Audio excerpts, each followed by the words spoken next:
Assalamu alaikum dear student, I am Sayyida Rabah Fatima. We are doing unit number 8, projection of a side of a triangle, grade 10th. Today we are going to solve the other two questions of review exercise. Let's move towards the light board. Third question of review exercise is, we are again dealing with the triangle ABC. In a triangle ABC, calculate measure BC. It means in this question we have to find the line segment BC when AB is 5 cm. हमारे पास AB की क्या length क्या है student 5 centimetre है. It means यहाँ से लेके यहाँ तक जो हमारे पास लेंथ है वो है 5 सेंटीमीटर. AC is 4 centimetre. ये हमारे पास पूरी क्या है 4 सेंटीमीटर है. And angle eight vertex A is 60 degree. A vertex पे जो हमारे पास एंगल है वो क्या है स्टूडेंट, वो है हमारे पास 60 डिग्री है. ओके सो ये इन्फॉर्मेशन हमें यहाँ पर गिवन है. अब हमने क्या करना है, हमने BC को करना है फाइंड. अब हम यहाँ पर अपने थ्योरम्स में से किसी एक थ्योरम की स्टेटमेंट को ही करेंगे यूज़ और देखेंगे कि कौन से वो थ्योरम के स्टेटमेंट से हम BC की वैल्यू फाइंड कर सकते हैं. अगर आपको हम जो क्वेश्चंस करते हुए आ रहे हैं इसके क्वेश्चन नंबर 1 और क्वेश्चन नंबर 2 क्लियर है तो आपको फ़ौरन क्लिक कर जाना चाहिए कि हम वहाँ पे जो प्रूव कर रहे थे BC स्क्वायर के अकॉर्डिंगली ही अपनी इक्वेशन को कर रहे थे प्रूव. वो हमारे पास चेंज हुई थी जब हमने एंगल डिफरेंट लिया था. पहले 60 लिया था तो कुछ और थी और जब 45 लिया था तो वो कुछ और थी. वो ऑब्वियसली इसलिए थी क्योंकि थीटा की जब वैल्यू चेंज होती है तो हमारी ट्रिग्नोमेट्रिक रेशियोज़ की मदद से जो हम साइड फाइंड कर रहे थे वो भी हो जाती थी चेंज. सो यहाँ पे भी हम कुछ ऐसा ही करने जा रहे हैं कि हम उसी थ्योरम के स्टेटमेंट को यहाँ पर यूज़ करेंगे. लेकिन फ़र्क ये है कि स्टेटमेंट में हमारे पास स्क्वायर यूज़ होता है तो हम एंड पे क्या ले लेंगे स्क्वायर रूट ले लेंगे और हमारे पास विदाउट स्क्वायर वैल्यू आ जाएगी. तो मैं यहाँ पे वो इसी थ्योरम को करने जा रही हूँ यूज़ बाय अप्लाइंग थ्योरम 2 और हम यहाँ पे ये भी लिख सकते हैं बाय प्रोजेक्शन थ्योरम क्योंकि हम ये जितने भी करें प्रोजेक्शन थ्योरम ही है. बाय प्रोजेक्शन थ्योरम हम अपने प्रोजेक्शन थ्योरम को यहाँ पर करने जा रहे हैं use. So it becomes BC square acute के ऑपोजिट साइड का जो हमारे पास स्क्वायर है इक्वल्स टू एंगल इंक्लूड कर रहा है जो AB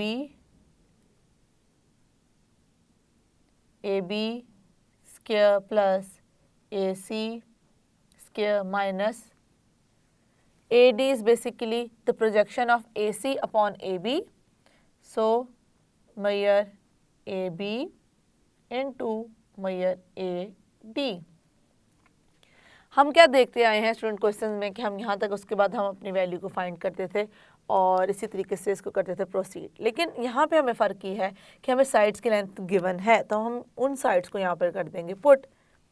AB की जगह क्या आ जाएगा 5 सेंटीमीटर स्क्वायर, मतलब स्क्वायर सेंटीमीटर पे भी आएगा.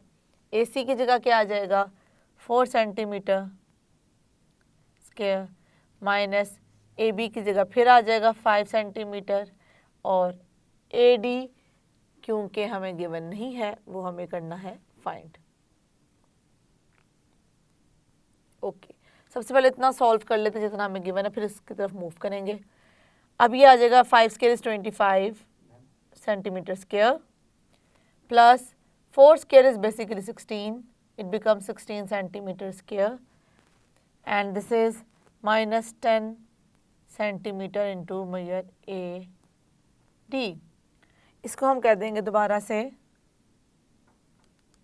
इक्वेशन नंबर 1 जिस तरह कि हम करते हुए आ रहे हैं.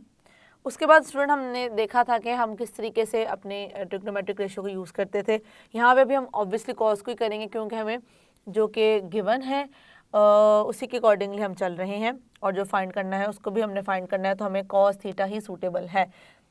तो कॉस थीटा क्या आ जाएगा cos theta is basically base upon hypotenuse. तो ये हमारे पास बेस है. हम बेसिकली इस ट्राइंगल की बात कर रहे हैं स्टूडेंट, इस वाले इसकी बेस लेंगे हम ऐसे. This is A, this is D and this is C. हमारे पास ये है हाइपोटेनस है जो कि हमारे पास है 4 सेंटीमीटर. अब परपेंडिकुलर हमारे पास गिवन नहीं है तो हम इसलिए ऐसी कोई ट्रिग्नोमेट्रिक रेशियो यूज़ ही नहीं करें जिसमें परपेंडिकुलर आता हो। बेस हमने करनी है फाइंड बेस की लेंथ, तो ये तो बेसिकली हमने फाइंड ही करनी है और एंगल आ जाएगा 60 डिग्री। तो अब हमने लास्ट क्या देखा था कि हमने जब वैल्यूज़ को उसमें करते थे पुट, यहाँ पे भी पुट करके देखते हैं।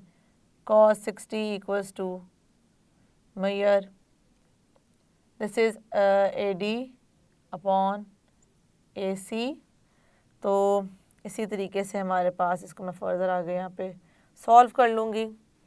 cos 60 की वैल्यू होती है 1/2 मैयर AD मैयर AC। यहाँ से हमारे पास आ जाएगी मैयर AD की वैल्यू 1/2 मैयर AC। ओके, इसी को मैं करूँगी अब उसमें पुट। पहले इसको कर लेते हैं सॉल्व। AC हमारे पास क्या है, AC हमारे पास है 4, इसको सॉल्व कर लेंगे तो ये आ जाएगा 2 1 ज़ा 2 2 2 ज़ा 4। तो फाइनली हमारे पास AD की जो वैल्यू आ जाएगी वो आ जाएगी 2 सेंटीमीटर। पुट इन 1, इसको 1 में पुट कर देंगे। तो जैसे हम स्टूडेंट देखेंगे हम इसको 1 में पुट कर देंगे, हम इसकी जगह मेंशन कर देंगे 2 centimetre. It becomes BC square 25 centimetre square plus 16 centimetre square minus 10 centimetre into 2 centimetre. हम इसको पहले सॉल्व भी कर लेते हैं साथ साथ। ये आ जाएगा हमारे पास 5 + 6 11 1 here and 41 centimetre square minus 10 2 ज़ा 20 and centimetre centimetre centimetre square. इसको सॉल्व करेंगे तो हमारे पास क्या आ जाएगा 21 सेंटीमीटर स्क्वायर। अब देखें स्टूडेंट, मुझे स्क्वायर वैल्यू नहीं चाहिए, मुझे BC चाहिए। तो मैं क्या करूँगी, दोनों साइड पे ले लूँगी under root, taking square root on both side, taking square root on both sides. दोनों साइड पे जैसे हम स्क्वायर रूट ले लेंगे, इट बिकम्स 21 सेंटीमीटर स्क्वायर। ये स्क्वायर और स्क्वायर रूट आपस में कैंसिल आउट हो जाएंगे। BC equals to 21 centimetre under root 21 centimetre. Centimetre बाहर आ जाए क्योंकि सेंटीमीटर से हमारे पास स्क्वायर और स्क्वायर रूट आपस में हो चुके हैं कैंसिल आउट। ये हमारे पास आ गई है BC की वैल्यू। अब इसको चाहें तो उस डेसिमल में भी राइट कर सकते हैं। अब स्टूडेंट यहाँ पर देखें, मैं हमेशा इस चीज़ को रिपीट करती जाती हूँ क्योंकि ये ऐसा कोई भी कॉन्सेप्ट हमारे लिए फ़ायदेमंद नहीं है कि अगर हम उसको प्रॉपर्ली अंडरस्टैंड ना करें या कोई एक गलत चीज़ अपने दिमाग में बिठा लें। वो क्या है कि ये मोस्टली स्टूडेंट याद करने लग जाते हैं कि इस क्वेश्चन में हम जब स्क्वायर रूट अप्लाई करेंगे तो उसके बाद हम प्लस लिखेंगे या नहीं लिखेंगे, इसमें हमने लिखना है इसमें नहीं लिखना। तो बेसिकली लिखते सब में ही है। जैसे ही हम स्क्वायर रूट और रूट कैंसिल आउट करते हैं, हम अप्लाई करते हैं उससे, तो हमारे पास प्लस में और माइनस में दोनों वैल्यूज आती हैं, पॉजिटिव नेगेटिव।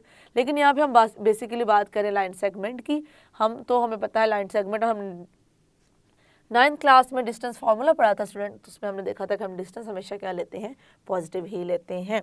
तो छोटी छोटी चीज़ें होती हैं जिनका साथ साथ क्लियर होना बहुत ज़रूरी है, अदरवाइज़ वो क्या हो जाती हैं, कंबाइन होके काफ़ी ज़्यादा मिसअंडरस्टैंडिंग क्लियर करती हैं माइंड में किसी भी कॉन्सेप्ट को लेके। ओके, अब हमने क्वेश्चन नंबर 3 को कर लिया है इस तरीके से। फाइंड, जो कि हमने फाइंड करनी, हमने क्या फाइंड करना, we have to find the measure BC, so this is the final answer. Next I'm going to find the other question value. Question number 4 is triangle ABC calculate measure AC। अब देखें यहाँ पे triangle हमने ABC ही लिया है, लेकिन अब हमने कैलकुलेट क्या करना है, अब हमने लाइन सेगमेंट फाइंड करनी है AC की। When AB is 5 centimeter, AB is 5 centimeter, I'm going to write over here. The complete length of AB is 5 centimeter and BC is 4 under root 2. BC is 4 under root 2 centimeter and angle at vertex B is 45 degree. अब student यहाँ पे ये देखें कि इससे तो कोई फ़र्क वैसे भी नहीं पड़ता कि हम किस वर्टेक्स पे एंगल की बात कर रहे हैं। तो हमें यहाँ पे एंगल A की जगह दे दिया गया है B, तो हमने क्या किया है, अपने जो ट्रायंगल हमने ड्रॉ किया था उसमें बी को यहाँ पे रखा है, जबकि हम बी को यहाँ भी रख सकते थे, हम बी को यहाँ भी रख सकते थे, लेकिन रखना आपने उस प्लेसमेंट उसकी ऐसी जगह रखनी है जहाँ से आप इजीली अंडरस्टैंड कर सकें अपने क्वेश्चन की फिगर को और उस पर अप्लाई कर सकें अपना थ्योरम। तो आप चाहते तो ये काम यहाँ पर भी कर सकते, तो इससे कोई फ़र्क नहीं पड़ता। तो 45 डिग्री हमने लिया है और बी वर्टेक्स पे लिया है, जो कि हमने सब कुछ कर दिया है यहाँ पर मेंशन। उसके बाद हमने सी डी एक हमने परपेंडिकुलर लाइन ड्रॉ की है। जैसे कि हमें पता है कि हम अपने प्रोजेक्शन को शो करने के लिए एक परपेंडिकुलर लाइन ड्रॉ करते हैं। B D is basically the projection of B C upon B A. B C की जो प्रोजेक्शन है बी ए के ऊपर वो क्या है, बी डी है, और हमें उसके लिए चाहिए होता है एक परपेंडिकुलर। ओके, अब हमने क्या करना है, यहाँ पे हमने फाइंड करनी है वैल्यू ए सी की। तो इस चीज़ को थोड़ा सा अंडरस्टैंड करते हुए चलते हैं कि हम इस चीज़ को कैसे करने जा रहे हैं अप्लाई। अब स्टूडेंट हम देख सकते हैं कि अब बी वर्टेक्स और उसके ऑपोजिट साइड हमारे पास बन रही है ए सी। तो मैं अगर अपने थ्योरम को अप्लाई करना चाहूँ तो मैं किस तरीके से करूँगी, एंगल हमारे पास 45 है और 45 डिग्री क्या है, एक्यूट है, तो मैं अपना सेकेंड थ्योरम की स्टेटमेंट ही करूँगी यूज़ बाय थ्योरम 2 और bye projection theorem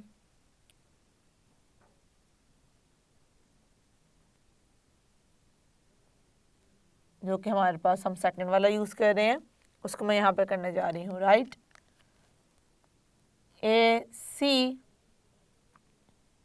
square equals to, ये साइड किसके इक्वल होगी, B A square plus B C square minus 2 into measure B A and measure B D. Okay, ये हमने इस तरीके से यहाँ पे कर दिया है पुट। अब मैं इन वैल्यूज़ को कर देती हूँ मेंशन जो कि हमें गिवन है। अब देखें स्टूडेंट, मैं बी ए लिखूँ या ए बी लिखूँ इससे कोई फ़र्क नहीं पड़ता, तो अपनी आसानी के लिए हम इसको इस तरीके से लिख देते हैं ताकि हम समझ सकें जो कि हमें गिवन है, उन वैल्यूज़ को कर सकें यहाँ पर put. A B and this is B D, और डी बी हम इसको एज इट इज़ भी रहने दे सकते हैं। ओके, क्योंकि इसकी जगह तो हमने वैसे भी करनी है वैल्यू को पुट। अब यहाँ पे ए बी की वैल्यू क्या है, 5 है। अब देखिए स्टूडेंट, मैं एक काम करती हूँ, मैंने लास्ट क्वेश्चन में यूनिट लिखा था, इसमें मैं यूनिट लिखे बगैर बताऊंगी कि अगर आप यूनिट से कंफ्यूज होते हैं तो वो एंड पर भी लिख सकते हैं। 5 square B C is 4√2 square minus 2 into A B is 5 and B D we don't like this. Yes student, B D हमें नहीं पता है, तो हम इसको क्या करेंगे, फाइंड करेंगे और उसको कर देंगे पुट। पहले इसको तब तक हम सॉल्व कर लेते जितना हम कर सकते हैं। 25 या जगह इस पे स्केयर ला दो, जगह 4 4 16 इंटू, जब इस पे होगा तो स्केयर रूट और स्केयर कैंसिल आउट हो जाएंगे, 10 measure B D and this becomes 25 plus 32 और माइनस 10 मेजर बी डी। इनको कर लेंगे solve, 57 minus 10 measure B D and this is A C square. अब इसको मैं कह दूंगी इक्वेशन नंबर 1। अब क्या करना है स्टूडेंट, हमने अपने ट्रिग्नोमेट्रिक रेशियो में से किसी एक को चूज़ करना है और फाइंड करनी है बी डी की वैल्यू। तो हमें पता है कि हम कौन से यूज़ कर रहे हैं, जब हमें ये साइड गिवन है तो हम बात करते हैं किसकी, कॉस थीटा की। क्योंकि अगर मैं इस देखूं राइट ट्रायंगल को, इस राइट ट्रायंगल में स्टूडेंट हम देख सकते हैं कि ये हमारे पास क्या है, बी डी है बेस, ये बी सी हमारे पास हाइपोटेनस है और सी डी क्या है, परपेंडिकुलर है। तो परपेंडिकुलर वाला हम नहीं यूज़ करते, हम हाइपोटेनस और बेस के रिस्पेक्ट से यूज़ करेंगे, जो कि आ जाएगा हमारे पास cos theta equals to base upon hypotenuse, और यहाँ पे हम पुट कर देंगे cos 45 degree is equals to measure B D upon measure B C. तो यहाँ पे आ जाएगा हमारे पास 1/√2 B D measure B D upon measure B C. यहाँ सॉल्व करेंगे तो हमारे पास मेजर बी डी की वैल्यू आ जाएगी स्टूडेंट्स 1/√2 मैयर BC, इसको कर देंगे पुट इन 1, इसको 1 में पुट कर देते हैं तो ये हमारे पास आ जाएगा कुछ इस तरीके से। हम इसको थोड़ा सा कर देते हैं separate. Okay, it becomes AC square equals to 57 minus 10. BD is basically half of BC, and now I'm going to put the value of BC over here, 4/√2. So I'm going to cancel out √2 with the √2. It becomes 1 1s are 1. And finally we get 57 minus 10 into 4. So 57 minus 40, and it becomes 17 AC square. अब देखिए student, हमें पता है कि हम खाली square को लेकर नहीं चल सकते, हमें क्या करना होता है, हमें स्क्वायर रूट लेकर इसको कैंसिल आउट करते हैं। तो ये हमारे पास कुछ इस तरीके से आ जाएगा, √AC √17, और ये से कैंसिल आउट हो जाएगा तो हमारे पास क्या आ जाएगा, AC Maihar AC equals to √17, और इसके हम वैल्यू को यहाँ पे कैलकुलेटर की मदद से राइट कर देंगे। Measure AC equals to, this is basically approximately equals to 4.12, और अब मैं लास्ट में क्या राइट कर दूँगी, हम लाइन सेगमेंट की बात कर रहे हैं तो ये आ जाएगा यूनिट सेंटीमीटर। तो मैंने यहाँ पे यूनिट के बगैर इसलिए आपको सॉल्व करके दिखाया है कि अगर यूनिट के साथ आपको कन्फ्यूजन होती है तो आप इस तरीके से भी इसको समझ सकते हैं। ये स्टूडेंट, हमने AC की वैल्यू यहाँ से कर ली है फाइंड, हमने क्वेश्चन नंबर 4 प्रॉपरली कर लिया सॉल्व। अब हम सॉल्व करेंगे फर्दर क्वेश्चंस को। ये स्टूडेंट, हम देख रहे हैं कि जो हम क्वेश्चंस कर रहे हैं रिव्यू एक्सरसाइज के, वो हमें हेल्पफुल हो रहे हैं अपने पूरे चैप्टर को रिवाइज करने में, और जो हमने स्पेशली थ्योरम की स्टेटमेंट्स पढ़ी थी उनको रिकॉल करने के पॉइंट ऑफ व्यू से। और ऑब्वियसली राइट एंगल का जो कॉन्सेप्ट है वो हमारा साथ साथ चल ही रहा है, जिस तरह के पहले हम पाइथागोरस थ्योरम को देखते थे, और अब हम देख रहे हैं कि किस तरीके से अगर हमारे पास एक एंगल गिवन हो तो हम साइड्स जो कि रिक्वायर्ड हो हमें, और कुछ अगर गिवन है तो हम किस तरीके से कर सकते हैं फाइंड। आई होप कि सारे क्वेश्चन जो हमने अभी तक रिव्यू एक्सरसाइज से की हैं वो आपको क्लियर हो चुके हैं। See you in the next lecture. अल्लाह हाफिज़।